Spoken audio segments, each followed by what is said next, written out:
Trading powered by SK. कैसे हो आप सब लोग।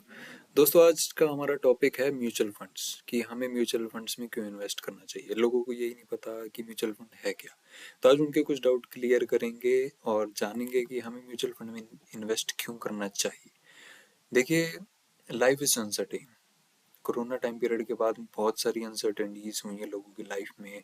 किसी को फ्यूचर की प्रिडिक्शन नहीं है, किसी को कभी भी नहीं होती प्रिडिक्शन कि फ्यूचर में क्या होगा, जॉब रहेगी या नहीं रहेगी, और अगर रहेगी भी तो जैसे जैसे फैमिली एक्सपैंड होती है, शादी होती है, बच्चे होते हैं, तो उस हिसाब से खर्चे भी बढ़ते हैं। तो वो खर्चे जब एकदम से क्लियर आउट करने पड़े तो काफ़ी दिक्कतें आती हैं हर किसी को लाइफ में। तो उसके लिए बेस्ट ऑप्शन हमारे पास होता है mutual fund for those people जिनको मार्केट की कोई नॉलेज नहीं है, लेकिन वो चाहते हैं कि जितना हमें एफडी में रेट ऑफ इंटरेस्ट मिलता है उससे ज़्यादा कुछ मिल जाए, ताकि हमारी एक जो इन्वेस्टमेंट है उस पर रिटर्न ऑन इन्वेस्टमेंट भी अच्छी खासी आ जाए। प्लस जो है थोड़ा थोड़ा जब इन्वेस्ट इंसान करता है 2000 4000 5000 या 1000 या 500, तो इतना दुखता भी नहीं है पर मंथ वाइज, ठीक है ना। लेकिन जब उसका पैसा इकट्ठा होता है तो उसे खुशी भी होती है। तो आज जानेंगे। देखिए, आपके सामने स्क्रीन पे पोर्टल है एंजल वन का। आई रिकमेंड दिस पोर्टल क्योंकि इसमें मैं खुद म्यूचुअल फंड्स को खरीदता हूँ। तो आज आपको एक एक करके बताएंगे। पहले देखते हैं कि म्यूचुअल फंड में क्या क्या चीज़ें ज़रूरी है। देखो, म्यूचुअल फंड्स तो मार्केट में बहुत तरीके के, लेकिन डिपेंड करता है कुछ फैक्टर्स पे कि आपको कौन सा म्यूचुअल फंड लेना चाहिए, ठीक है ना। कमा के तो आपको 10-15 साल में कोई भी क्या हर एक म्यूचुअल फंड कमा कर दे ही देगा, लेकिन डिपेंड व्हाट। कुछ फैक्टर्स होते हैं जिनको देखना बहुत ज़रूरी होता है, क्योंकि हर इंसान का माइंडसेट एक जैसा नहीं होता है। किसी इंसान का माइंडसेट ये होता है कि मुझे 2-4 साल में अच्छा पैसा मिल जाए तो मैं उसको निकाल लूँगा और मैं अपना जो है मेरे लिए सफिशिएंट है। कुछ लोगों का माइंडसेट होता है कि उन्हें 10-15 साल तक वेट करना पड़े भले, लेकिन अभी बच्चा छोटा है, जब वो कॉलेज आने लगेगा तब तक अच्छा खासा पैसा इकट्ठा हो जाए ताकि उसकी पढ़ाई की टेंशन ना हो, शादी की टेंशन ना हो। तो हर किसी का जो गोल सेट होता है वो अलग होता है, उसके हिसाब से म्यूचुअल फंड्स बनाए जाते हैं। तो स्क्रीन पे जैसा आप देख सकते हो कि इन्वेस्टर्स हैं, उन्होंने अपना पैसा इन्वेस्ट किया। अब जिम्मेदारी क्या होती है। देखो, दो तरीके की चीज़ें होती हैं कि आप या तो खुद से म्यूचुअल फंड को बाय करते हो और उनको हैंडल करते हो। अपना डीमेट अकाउंट आपने ओपन किया, बहुत से ब्रोकर्स हैं, एंजल वन भी है, ग्रो भी है। ग्रो मैं रेकमेंड नहीं करता टू बी ट्रू। फायर्स है, जीरोदा है, बहुत है ब्रोकर्स। आप किसी के साथ भी डीमैट अकाउंट आप ओपन कर सकते हो। और या फिर आपके पास क्या होता है कि आपका जो बैंक अकाउंट है, जैसे आपको आईसीआईसी का है, एचडीएफसी का, कोई भी बैंक अकाउंट है, आप उसका डीमैट अकाउंट ओपन करें और आप अपने जो है बैंक के जो आपके फाइनेंशियल इंस्टीट्यूशंस होते हैं, जैसे आईसीआईसी का म्यूचुअल फंड की एक ब्रांच अलग है। अगर आप वहाँ पे जाते हैं, अपना कोई फंड मैनेजर आप जो हायर करते हैं, उन्हें बोलते हैं कि मेरी इतनी इन्वेस्टमेंट है। मान लीजिए मैं कि एस आई पी नहीं करूंगा। S I P mean systematic investment plan, just like as an E M I आप पे करते for your any loan, home loan, car loan. या फिर आपके पास वन टाइम इन्वेस्टमेंट है तो वन टाइम इन्वेस्टमेंट भी लगा सकते हैं म्यूचुअल फंड में। तो आपका एक फंड मैनेजर आपको अलाइन किया जाता है कि आपका वो फंड मैनेजर डिसाइड करेगा आपकी रिक्वायरमेंट के हिसाब से कि आपको किस फंड में इन्वेस्ट करना चाहिए, ठीक है। पहली चीज ये हो जाती है कि आप अपना फंड मैनेजर हायर कर रहे हो या फिर आप खुद से जो स्टडी कर रहे हो, रिसर्च करके आप अपना अकाउंट खुद हैंडल कर रहे हो। फंड मैनेजर करोगे तो वो उसकी ड्यूटी बनती है कि वो कितने मल्टीपल म्यूचुअल फंड्स में आपके पैसे को लगाए as per your requirement and as per your goal, कि जिससे आपको जो अच्छी खासी रिटर्न देखने को मिले, ठीक है। लेकिन उस टाइम पे जो है उसका कुछ कमीशन भी होता है, ठीक है। और कुछ चीज़ें होती हैं जो कि वो हाइड भी कर सकते हैं। ऐसा नहीं कर रहा कि सभी करते हैं, बट हाँ कुछ हाइड कर जाते हैं, ठीक है ना। Just like an expense ratio, जो मैं अभी आपको आगे बताऊंगा। तो इन्वेस्टर्स ने पैसा लगाया, फंड मैनेजर की जिम्मेदारी है कि वो उस फंड को कहाँ पे इन्वेस्ट कर रहे हैं, ठीक है। सिक्योरिटी जनरेट होती है, रिटर्न लाके वो आपको देता है, वो उसकी जिम्मेदारी है। अब इसमें हम चलते हैं कि इसमें की जो इंडिकेटर्स होते हैं वो क्या होते हैं। पहला होता है एक्सपेंस रेशियो। एक्सपेंस रेशियो क्या होता है दोस्तों, आपने पैसा लगाया, अब उस पर कुछ एक चार्ज कटता है, ठीक है ना। जब आप एंटर करते हो म्यूचुअल फंड में, म्यूचुअल फंड खरीदते हो, तब भी एक एक्सपेंस रेशियो कटता है, ठीक है ना। जब एग्जिट करते हो तब भी एक जो आपकी एक फीस कटती है, ठीक है। तो एक्सपेंस रेशियो लेकिन जितना कम कटे उतना ज़्यादा बढ़िया है। जैसे आपने देखा होगा, आप लोन लेने जाते हो तो वहाँ पे एक प्रोसेसिंग फीस कटती है आपकी। तो प्रोसेसिंग फीस कहते हैं यार बहुत कम हो तो ज़्यादा बढ़िया है, क्योंकि वो एडिशनल लोड होता है बायर के सिर पे, ठीक है ना। तो वैसे ही एक्सपेंस रेशियो जो है जितना कम कटे उतना ज़्यादा बढ़िया होता है। तो वो चेक करना, अभी कैसे चेक करना वो मैं आपको बताऊंगा एंजल वन पे, ठीक है। फंड की परफॉर्मेंस, परफॉर्मेंस देखनी बहुत ज़रूरी है फंड की। लास्ट की 2-3 साल की परफॉर्मेंस से आप कैलकुलेट नहीं कर सकते कि फंड अच्छा चल रहा है या नहीं है, ठीक है ना। करीबन 15-20 साल, 25 साल, 30 साल, जितनी पुरानी आप परफॉर्मेंस निकाल सकते हो निकाल के देखिए, ठीक है ना। उससे आपको पता चलेगा कि फंड आपको कितना कमा के दे रहा है on an regular basis. Her decade में, हर 5 साल में आपको फंड कितना कमा के दे रहा है, वो उससे आपका आइडेंटिफाई होता है। फिर उसके बाद आपकी रिस्क टॉलरेंस, कि आप कितना रिस्क ले सकते हो। मान लो कि आपकी उम्र अभी छोटी है, आप 18 साल के हो, कमाना अभी आपने शुरू ही किया है, तो आप रिस्क ले सकते हो। क्यों? आपके पास 50 साल तक का टाइम है, जब तक आप बूढ़े नहीं हो जाते, 50 साल, 60 साल, जब तक आप रिटायर नहीं हो जाते, तो आप तब तक रिस्क ले सकते हो। तब तक आपका पैसा अच्छा खासा यूज होके आगे जो है मल्टीप्लाई हो जाएगा, ठीक है। अगर को वहीं पे अगर मैं लूँ कि कोई अगर 60 साल के बुजुर्ग हैं और वो म्यूचुअल फंड में इन्वेस्ट करना चाहते हैं, तो वो इतना रिस्क नहीं लेंगे। उन्हें जो है लो रिस्क वाले म्यूचुअल फंड्स काम कर जाएंगे, कि भाई उन्हें एफडी से भले 2-4% ज्यादा आए, लेकिन आए, आए तो सही, ठीक है। फिर आता है कि फंड टाइप, फंड कौन सा ले रहे हो आप, किस टाइप का फंड ले रहे हो, वो भी मैं आपको बताऊंगा। और फिर आपका आता है कि गोल, आपका गोल क्या है। कईयों का गोल होता है, जैसे मैंने अभी बताया था थोड़ी देर पहले, कि 3 साल के अंदर पैसा डबल हो जाए, मिल जाए, बस बहुत है, ठीक है ना। एफडी में 10 साल में होगा, मुझे 3 साल में मिल जाए डबल होके, हाई रिस्क भी होगा तो चलेगा, ठीक है ना। कईयों का होता है नहीं यार, हमें लॉन्ग टाइम में इन जो इन्वेस्टमेंट की है उसका 10-15 साल बाद जाके हमें कुछ मिल जाए, just like as an ULIP plan. लोग आजकल यूलिप प्लान लेते हैं, इंश्योरेंस भी मिलती है उसमें, और उनका जो पैसा है वो मार्केट बेस में भी लग जाता है। तो वो उनके अलग अलग गोल्स होते हैं। अब इसमें चीजें क्या आती हैं कि कुछ एसेट टाइप्स होते हैं। चलो मैं आपको डायरेक्टली लेके चलता हूँ एंजल वन के पोर्टल पे। ये एंजल वन का पोर्टल है। यहाँ पे आप देख रहे हैं बहुत सारे जो आपके म्यूचुअल फंड्स नजर आ रहे हैं, ग्रोथ वाले, ठीक है ना। 29% पर ईयर के, 28% पर ईयर के जो इन्होंने आपको रिटर्न दिए हैं। लेकिन अभी खैर ये कोई नहीं बताएगा कि जो 5-6 महीने में मार्केट गिरी है उसमें गिरा कितना है। वो जब आप इन्वेस्टमेंट करते हो तभी पता चलता है। तो ये बहुत बड़ा फैक्टर होता है कि जब आप इन्वेस्टमेंट कर रहे हो, ठीक है ना, और मान लो कि मार्केट गिरी है 10%, आपकी म्यूचुअल फंड भी गिरी है अगर 10%, तो वो म्यूचुअल फंड अच्छा नहीं है, ठीक है ना, लॉन्ग रन के लेने के लिए। भले वो आपको कमा के देगा 10-15 साल में, बट अगर आपने शॉर्ट टर्म के लिए लगाना है, या एक नॉर्मल भी सोच रखी जाए कि दैट मीन्स क्या है कि उसका जो फंड मैनेजर है वो एक्टिवली और अच्छे ढंग से काम नहीं कर रहा है, ठीक है ना। उन्होंने जो स्टॉक्स चूज किए हैं वो स्टॉक्स इतने कोई अच्छे नहीं हैं कि मतलब मार्केट गिरी है 10% तो वो भी 10% गिर जाए। डेट मीन्स कि मार्केट उठेगी 10% तो वो 10% उठ नहीं पाएंगे। मार्केट 20% उठेगी तब वो जाके जो 10-12% उठेगा, क्योंकि म्यूचुअल फंड हमेशा जो है उठने के टाइम पे जो है डिले करता है, ठीक है ना। तो वो चीज़ आपको देखनी होती है। अब आप देख सकते हैं आपके लेफ्ट हैंड साइड में कुछ फिल्टर्स हैं, जैसे कि ये पॉपुलर हैं। पॉपुलर में क्या आता है कि स्मॉल कैप, ये टाइप ऑफ इंडस्ट्रीज होती हैं। स्मॉल कैप इंडस्ट्रीज हो गई, या सेक्टोरियल हो गए, जैसे कि मान लो आपके ईवी सेक्टर है, फार्मास्यूटिकल सेक्टर है। कुछ सेक्टर के जो स्टॉक्स होते हैं उनमें ही इन्वेस्ट किया जाता है जो आपका फंड मैनेजर होता है। मिड कैप आ जाते हैं, जैसे निफ्टी मिड कैप की कुछ कंपनीज हैं, निफ्टी 50 के बाहर की जो कंपनीज आ जाती है, मिड कैप आती है, स्मॉल कैप आती है, कॉन्ट्रा कंपनीज आ जाती है, ठीक है, मिक्स कंपनीज आ जाती है, लार्ज कैप इंडस्ट्रीज आ जाती है। लार्ज कैप में आपकी जो है जो बड़ी बड़ी कंपनीज होगी, ठीक है ना, HCL है, टाटा है, तो ये लार्ज कैप में आपकी आ जाती हैं। फ्लेक्सी कैप में आ जाती है आपकी हाइब्रिड टाइप ऑफ, और वैल्यू आ जाती है। वैल्यू मींस व्हाट, जो जो आपको ग्रोथ दे रही हैं एक्चुअल में, ठीक है ना, वैल्यू इंडस्ट्रीज आ जाती हैं। तो जब हम उसके बाद चलते हैं कि एएमसी, एएमसी मतलब एसेट मैनेजमेंट कंपनी।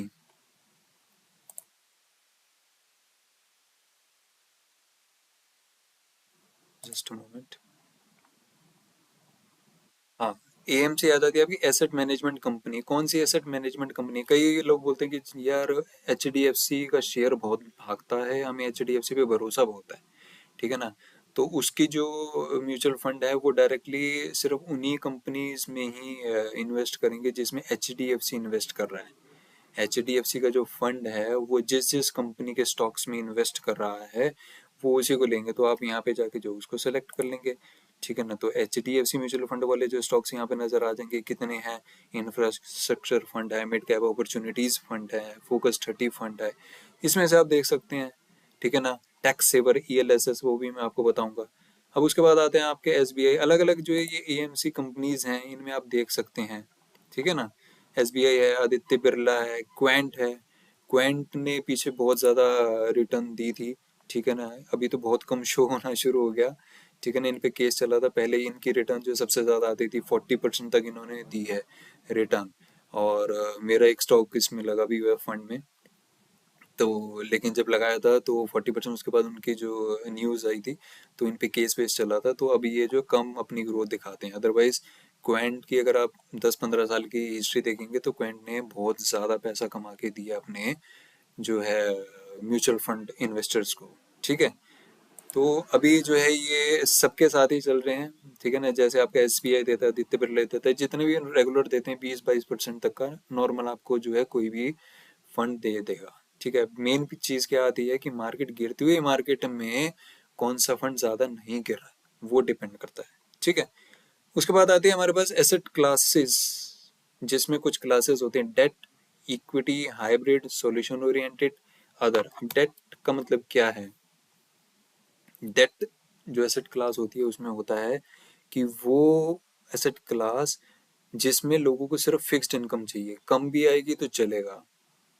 मार्केट में अगर आपको मान लो कोई बैंक आपको FD पे रेट ऑफ इंटरेस्ट दे रहा है 6% का, और आपको जो है डेट एसेट टाइप्स वाले जो शेयर्स हैं, म्यूचुअल फंड्स हैं, वो आपको अगर 10-11% भी दे रहे हैं तो चलेगा, लो इनकम भी हो चलेगा, लेकिन फिक्स्ड आनी चाहिए, ठीक है ना। और अभी आपको पता चला होगा कि जो FD के रेट ऑफ इंटरेस्ट आने वाले कुछ सालों में घट भी सकते हैं।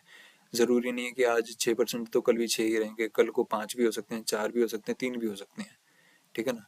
तो FD पे इन्वेस्ट करना आज के टाइम पे लोग इसीलिए जो सिक्योर नहीं समझते। फिर उसके बाद आती है आपकी इक्विटी।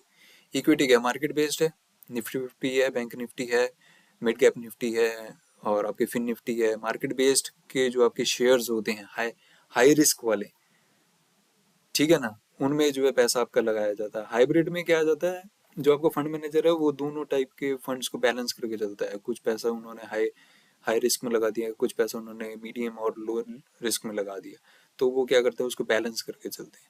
फिर आता है सोल्यूशन ओरिएंटेड। सोल्यूशन ओरिएंटेड में क्या होता है? सॉल्यूशन ओरिएंटेड में आपके पास ऑप्शन होते हैं कि आपको रिटायरमेंट तक का जो है प्लान करना है, या चिल्ड्रन की आपके बड़े बच्चे बड़े हो जाएं तब तक का आपने देखना। मान लो आपने 5,000 रुपये ही हर महीने जो इन्वेस्ट किया, आपको ये अभी मेरा बच्चा जो है 2 साल का 3 साल का है, जब वो 20 साल का होगा, 18 साल मेरे पास है, तो जो है तब तक अच्छा खासा पैसा हो जाए, तो आप वो चिल्ड्रन वाले प्लान देख सकते हैं, ठीक है ना। उनके नाम पे आपने कर दिए तो आपको जो है मान लो 19%, 12%, 11% दे रही हैं। तो ये जब आपको कहाँ गया, हाँ, ये जो आपका जैसे बढ़ेगा आगे 10-15 साल 18 साल में आपको अच्छा रिटर्न निकाल के दे देगा ये, ठीक है। फिर रिटायरमेंट वाले आ जाते हैं आपके प्लान्स, क्या आपको वही रिटायरमेंट 30-35 साल तक देखना है, ठीक है ना। 15%, 14%, ये भी आफ्टर ऑल देंगे इतना ही, लेकिन ये आपका गोल लंबा है, रिटायरमेंट तक का गोल है। अभी आप मान लो 20 साल के हैं, आपके पास 40 साल का समय है, ठीक है ना। आपने मान लो कि 40 साल तक पे नहीं किया, आपने 20 साल तक पे किया, उसके बाद आपने छोड़ दिया, चल रहा है, खत्म थोड़ी हो जाएगा। उसके बाद आपका चल रहा है वो पैसा, आप अपना जो ऑटो पे है स्टॉप कर दो, वो पैसा जो है रेगुलर चलता रहेगा। उसके बाद 60 साल में जाके आपने निकालना है तो वो मल्टीप्लाई होकर आपको अच्छा खासा मिल जाएगा। आप सोल्यूशन ओरिएंटेड हो, आपका एक गोल है कि मेरे को इतने साल तक मैंने छोड़ देना पैसे को, उसके बाद मैं देखूंगा इसको, ठीक है। फिर आ जाते हैं अदर। अदर में क्या आता है आपका एसेट टाइप में, ये आपके आते हैं ETFs। ETFs क्या होते हैं, जैसे निफ्टी 50 है, निफ्टी 50 का बाय तो नहीं कर सकते, आपके पास एक ही ऑप्शन है उसको बाय करने का, डेट इज द ऑप्शन 1, ठीक है ना। ऑप्शन ट्रेडिंग करोगे तो निफ्टी 50 के ना कुछ ETFs हैं। निप्पॉन इंडिया सबसे ज्यादा यूज होने वाला ETF है। ETF में क्लिक करके दिखाता हूँ कितने ETFs इसमें हैं। ये है कोटक निफ्टी 50 है, ग्रो का भी है, ग्रो का तो चलो ठीक है कोई दिक्कत नहीं है। यूनियन गोल्ड भी है, एक निप्पॉन इंडिया भी है, इसमें अभी शो नहीं कर रहा, ठीक है। वो हो सकता है ग्रो वाले प्लेटफॉर्म पे शो करे, इस पे भी करेगा, आप एक बार सर्च करके देखना। तो कोटक MSCI है, ये कोटक के दो फंड्स हैं, ठीक है ना, जो भी लेटेस्ट चल रही है, और एक एंजल ब्रोकिंग का है, टोटल मार्केट ETF है। तो ETF क्या होता है, मार्केट बेस्ड चलता है, जैसे जैसे आपकी निफ्टी विफ्टी बढ़ेगी वैसे वैसे आपकी ETF की कॉस्ट भी बढ़ेगी, और ETF आपको सस्ता मिलता है, 9 रुपये 10 रुपये, ठीक है ना, ऐसे आपको ETF मिल जाएगा, जितनी मर्जी आपने खरीदने खरीदो।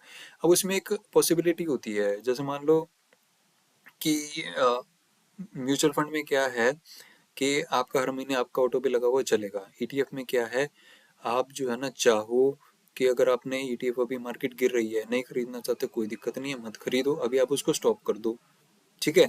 आप जो जब नीचे जाएगी आप उस पर एड ऑन पूरे कर देना, आप अपना एवरेजिंग कर लेना, ठीक है, तो आपको वो ETF देगा अच्छा खासा, ठीक है।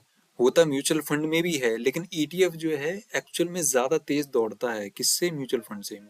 लेकिन उनको करना उनको ही चाहिए जिनको मार्केट की थोड़ी बहुत नॉलेज है, जिनको नहीं है वो ETF में पैसा इन्वेस्ट मत करना, ठीक है। उसके बाद आपके आते हैं FOF, domestic and overseas funds, ठीक है। FOF में क्या होता है, आपका फंड्स ऑफ फंड, ये क्या करते हैं कि आपके जो फंड मैनेजर होता है ना, एक सेक्टर के डिफरेंट डिफरेंट जो म्यूचुअल फंड्स में जो आपका इन्वेस्ट करता है। डोमेस्टिक वाले में क्या होगा, सेम कंट्री के जो डिफरेंट सेक्टर के, सेम सेक्टर के डिफरेंट फंड है उसमें इन्वेस्ट करेगा। ओवरसीज वाले में क्या है कि पूरे वर्ल्ड के हुए इंडेक्स है, इंडेक्स बेस पे जो है इसमें पैसे इन्वेस्ट होता है।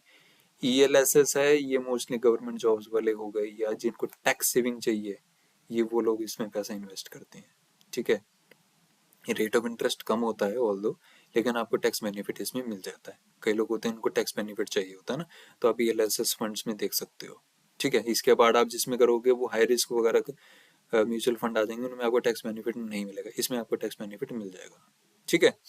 अब इसके बाद क्या होता है कि आपके फंड साइज होता है, आपको किस साइज की कंपनी देखनी है म्यूचुअल फंड की, अप टू 1000 करोड़ वाली या 1000 से 5000 करोड़ वाली, जो इसमें अलग अलग ऑप्शन दे रखे हैं। मान लो मुझे 5000 से 10,000 करोड़ वाली जो है कंपनीज देखनी है, और इसको मैं अभी हटा देता हूँ ETF को, तो यहाँ पे कौन सी आ गई, ICIC, आदित्य बिरला, फ्रैंकलिन, ठीक है, निपॉन इंडिया इसी की मैं बात कर रहा था, ठीक है ना।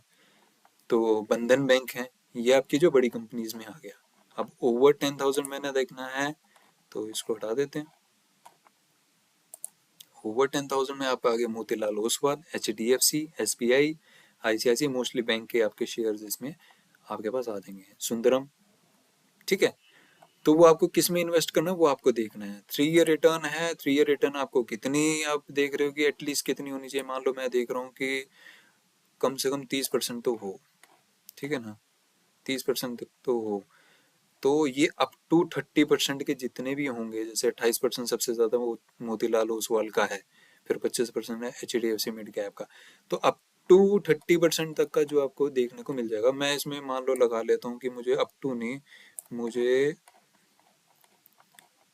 चेंज हो रहा भाई, मुझे जो है 30 से 20 से 21 से 34% का चाहिए, तब इसमें जो है 21 से ऊपर ऊपर के आएंगे, ठीक है ना। 34 तो कोई किया ही नहीं, आजकल गवर्नमेंट काफी इस पे एक्शन ले रही है ना, जो लोग 30% से ऊपर की ग्रोथ दे रहे हैं, तो आपको 28% और 30% के अंडर अंडर ही मिल जाएगा, 3 साल की रिटर्न पर ईयर में तो मिलेगी आपको, पर ईयर में टेंशन ना लो, 3 ईयर की बात करूँ मैं, ठीक है।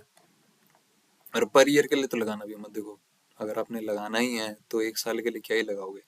फिर आता है आपके पास रिस्क फैक्टर, लो रिस्क लेना है, मॉडरेटली लो है, मॉडरेट है, मॉडरेटली हाई है, वेरी हाई है, ठीक है। जो लोग, जिन मेरे भाई बहनों की उम्र कम है, वो वेरी हाई पे भी जा सकते हैं, हाई पे भी जा सकते हैं, अभी उनके पास टाइम है, कमा रहे हो ना, ठीक है ना, शादी नहीं हुई है तो कोई दिक्कत नहीं है, आप वेरी हाई और हाई में जाओ, कोई टेंशन नहीं है।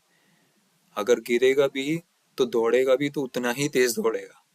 क्वेंट जिसकी मैं बात कर रहा था, quant mutual fund, debt is a very high risk mutual fund, very high risk, ठीक है ना, debt actually works on the market base, जैसे जैसे मार्केट गिरेगी या चढ़ेगी ना उस पर काम करेगा, ठीक है ना। फिर उसके बाद आपको ये पास आती है इन्वेस्टमेंट टाइप्स, SIP करनी है या वन टाइम करनी है। मान लो मेरे पास पैसा है 10 लाख रुपए, मैं सोच रहा हूँ यार SIP छोड़वाना मेरे बस की नहीं है, हर महीने देना, मैं एक बार पैसा डाल के छोड़ दूंगा, कहते हैं ना, जितना गुड़ उतना मीठा, जितना ज्यादा पैसा उतनी ज्यादा रिटर्न। तो मैंने कहा यार मैं 5,000 मंथली की SIP करूंगा, मैं नहीं कर रहा, मैं पूरा का पूरा 10 लाख लगा देता हूँ, तो वो भी कर सकते हो। और कई है भाई नहीं होती है, अब किसी के पास इतना नहीं होता, फैमिली बड़ी होती है तो उनकी जो रिस्पॉन्सिबिलिटीज भी बड़ी होती है, तो वो 1,000 रुपये महीना, 2,000 महीना, 5,000 एज पर देयर पॉकेट वो जो SIP प्लान्स प्लान आउट कर सकते हैं। ठीक है। फिर फंड टाइप में चाहिए, मुझे चाहिए कि भाई मुझे सिर्फ ग्रोथ के साथ साथ जो डिविडेंड भी चाहिए। मुझे हर साल थोड़ा बहुत डिविडेंड तो आए, भले थोड़ा ही आए, डिविडेंड थोड़ा ही आता है, 1-1.5% ही होता है, बट आए सही। तो यहाँ पे जो है मेरे पास ये डिविडेंड वाले स्टॉक्स आ जाएंगे सारे।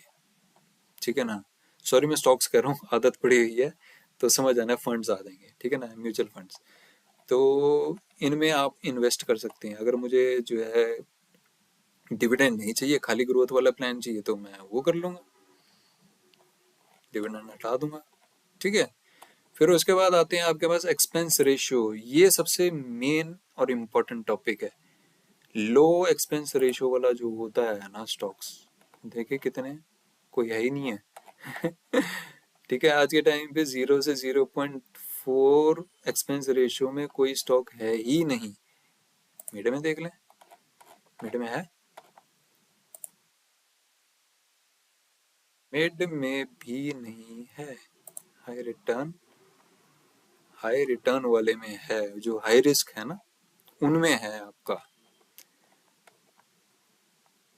और हाई जो आपके ये होते हैं, हाई वाले में तो है ही है, मतलब मोस्टली आजकल गवर्नमेंट के रूल्स भी चेंज होते हैं, तो दोस्तों उस हिसाब से आपको जो है एक्सपेंस रेशियो ज़्यादा ही मिला, बट उसमें भी आप डिसाइड करिए कि किसका कितना है। अगर मान लो एक का 1.2% है और एक का 1.1 है, एक का 1.6%, तो 1.1 वाले को चूज कीजिए आप।